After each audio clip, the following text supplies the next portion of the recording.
Hello বন্ধুরা, তোমরা কে কেমন আছো? আশা করি তোমরা সবাই ভালো আছো।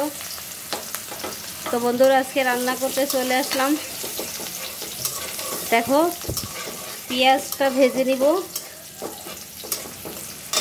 পেঁয়াজের ভিতরে দিয়ে দিব জিরা, শুকনো মরিচ আর তেজপাতা।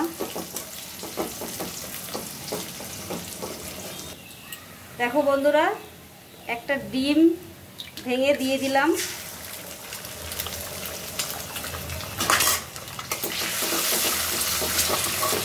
পেঁয়াজটা একটু লালই হয়ে গেল।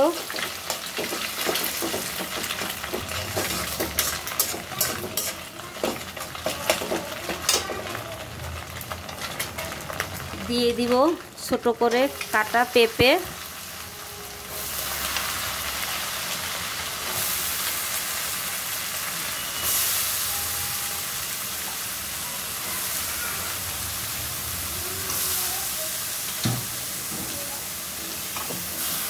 দিয়ে দিলাম হলুদের গুঁড়া, দিয়ে দিব লবণ,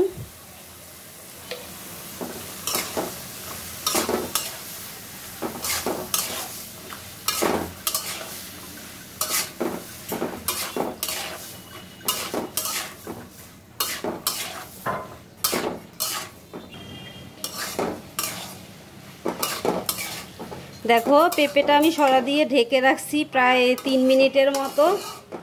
পেঁপেটা প্রায় সিদ্ধ হয়ে গেছে, আরও একটু হবে। তা আমি ভাজা ভাজা করব, ভিজা ভিজা রাখবো না। দেখো পেঁপেটা সুন্দর ভাজি হয়ে গেছে।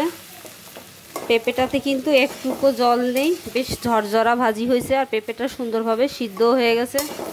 তো বন্ধুরা, আমার এই ডিম দিয়ে পেঁপে ভাজিটা তোমাদের কেমন লাগলো কমেন্ট করে জানিও, লাইক করো, শেয়ার করো। প্লিজ আমার চ্যানেলটা সাবস্ক্রাইব করে আমার পাশে থেকো।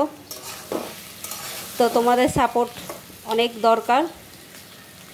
তো ভিডিওটা আজকের জন্য শেষ করলাম। তোমরা সবাই ভালো থেকো, সুস্থ থেকো। দেখা হবে অন্য কোনো নতুন রান্নার ভিডিও নিয়ে।